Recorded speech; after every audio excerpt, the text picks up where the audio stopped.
Olá, gente, bom dia, tudo bem? Sou a professora Fabiana. Hoje nós vamos começar o livro novo, né? O livro 6. Então, a primeira aula sobre esse livro, desse livro, vai ser Fisiologia da Digestão. Essa Fisiologia da Digestão e da Nutrição, nós vamos acompanhar ela em várias outras aulas, mas cada uma com as suas o seu conteúdo específico. Hoje nós vamos ver as características ou os aspectos gerais da fisiologia da digestão e da nutrição, certo? Então, para que a gente comece a entender isso, a gente tem que entender, por exemplo, como que ocorrem todos esses processos. Então, todos os animais, seres heterotróficos, necessitam de vários nutrientes, proteínas, lipídios, glicídios, vitaminas, água, sais minerais.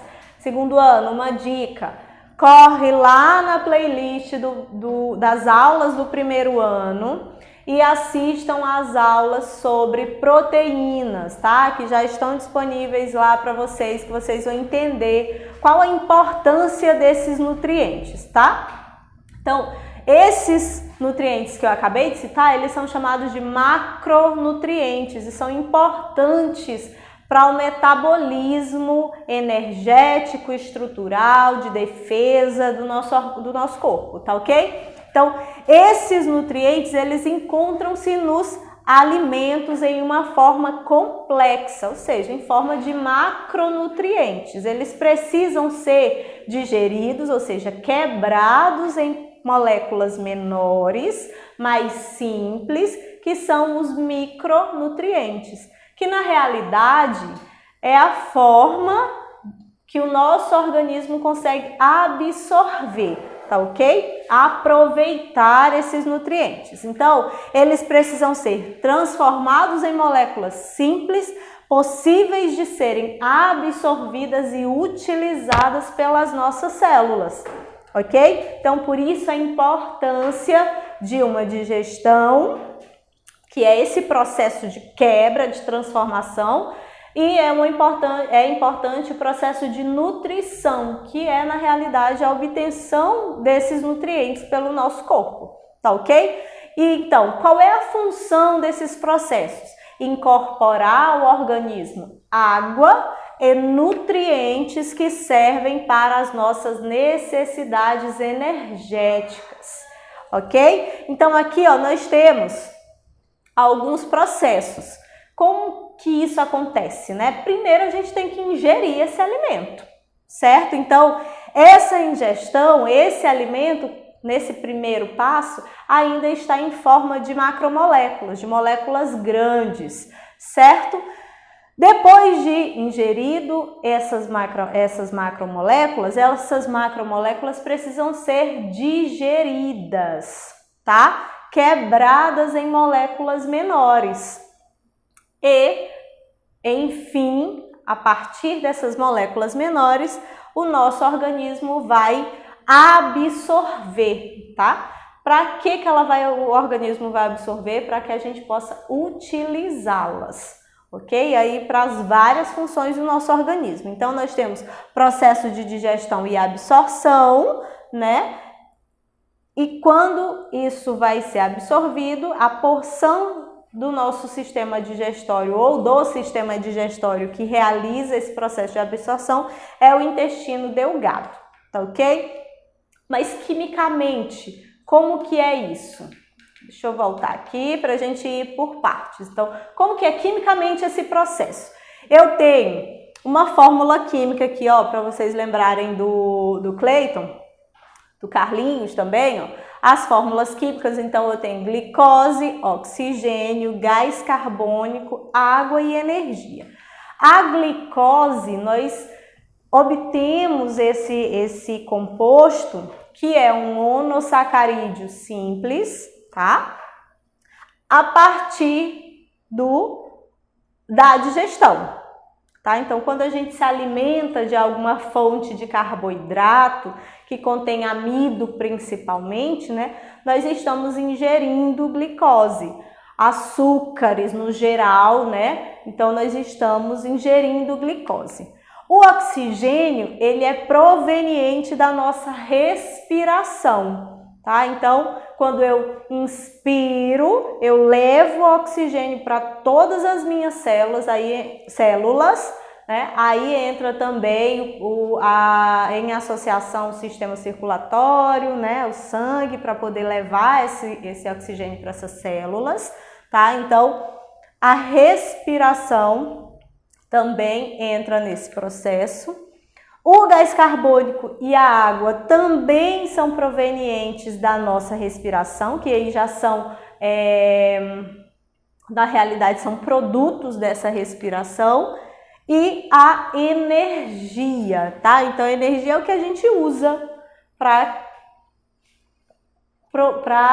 o nosso metabolismo, para o desenvolvimento das funções metabólicas, tá ok? E quais são esses alimentos?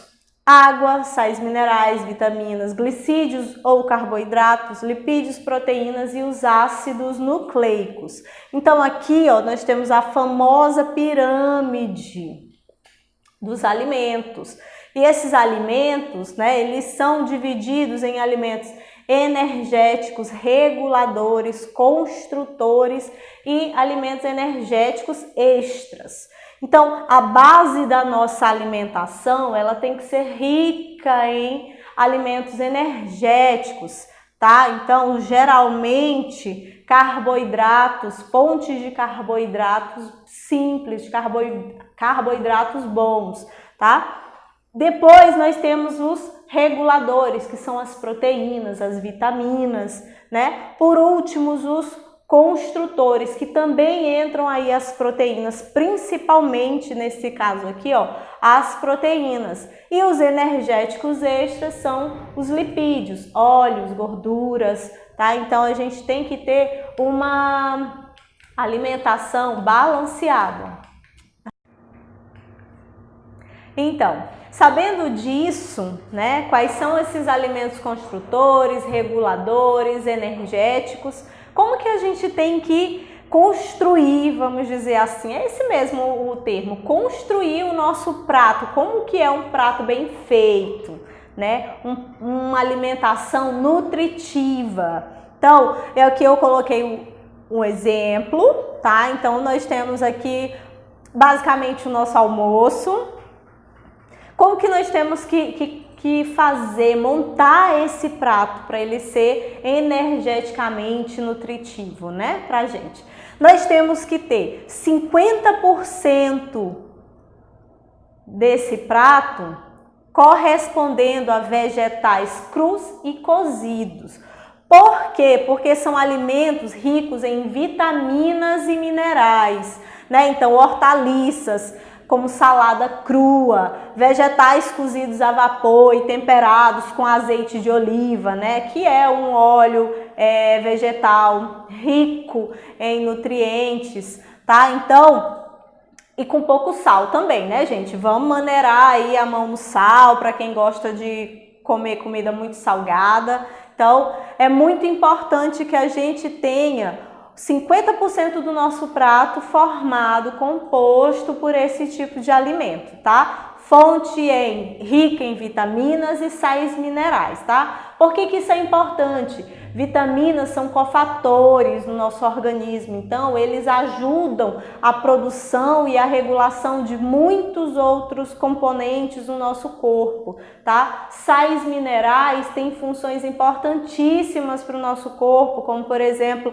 auxílio no transporte de oxigênio, tá? Coagulação sanguínea, produção de anticorpos também, né? Ajuda lá as proteínas na produção de anticorpos no nosso corpo, tá? Então, tem várias funções muito importantes. 25% tem que ser de proteína animal ou vegetal, certo? Esses alimentos, né? Eles são ricos, né, em aminoácidos, fontes de aminoácidos. Então, feijão branco, feijão de tudo quanto é jeito. Feijão branco, feijão fradinho, que mais? Mulatinho, preto, verde, sei lá. grão de bico. Então, as oleaginosas são muito bem-vindas nessa porção aqui, vamos dizer, do nosso prato. E as carnes, preferencialmente carne branca, peixe ou frango. Não que a gente não possa comer carne vermelha, mas preferencialmente carne branca. E os outros 25% são os carboidratos, que são as nossas fontes energéticas, tá? Então, proteínas são fontes estruturais, minerais e vitaminas são fontes reguladoras e os carboidratos são fontes energéticas do nosso organismo, tá? Então, aí a gente compõe 100% de uma alimentação com uma taxa de nutrição bem alta para o nosso organismo, tá? E aí eu pergunto, qual que é a diferença entre digestão e nutrição? Há uma diferença? São processos distintos? São processos complementares? No caso, a digestão é um conjunto de transformações fisioquímicas ou fisicoquímicas, tá? Em que esses alimentos orgânicos passam para se transformarem de moléculas complexas a moléculas mais simples. Já a nutrição é a incorporação desses nutrientes no nosso organismo, tá? Então, são complementares, ok? E aí nós temos as etapas dessa nutrição, que é a alimentação, digestão, a assimilação e a dejeção, certo? Que é, no caso, expulsar todo o resto, tudo que não foi aproveitado pelo nosso organismo. E nós temos 3 tipos principais de digestão. A intracelular, essa digestão intracelular que ocorre, por exemplo, em protozoários, poríferos, né, seres unicelulares. Então aqui, ó, nós temos o exemplo, essa digestão intracelular, ela ocorre no interior das células, com a participação de enzimas digestivas, né, produzidas a partir da atividade do complexo de Golgi e dos lisossomos, tá? Então, aqui nós temos os 2 principais processos de digestão intracelular, são a fagocitose e a pinocitose, tá? Que é o que a gente chama de endocitose, ok? A digestão extracelular ocorre fora das células, mas ainda dentro do organismo. Exemplo, nós temos uma digestão extracelular. A nossa digestão, ela ocorre em um órgão específico, tá? Que é o estômago. Esse estômago libera o ácido clorídrico, né? E, aliás, reformulando, a nossa digestão, ela é extracelular porque ocorre fora das células, mas ainda dentro de órgãos específicos, tá ok?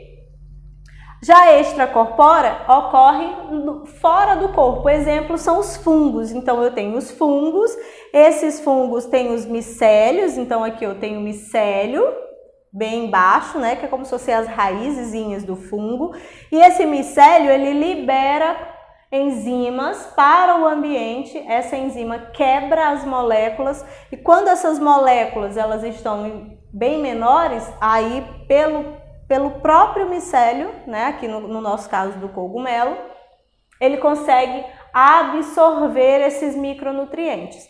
Por isso que os fungos são ótimos biodecompositores, certo? Porque eles fazem todo esse processo de digestão extracorpórea, tá ok?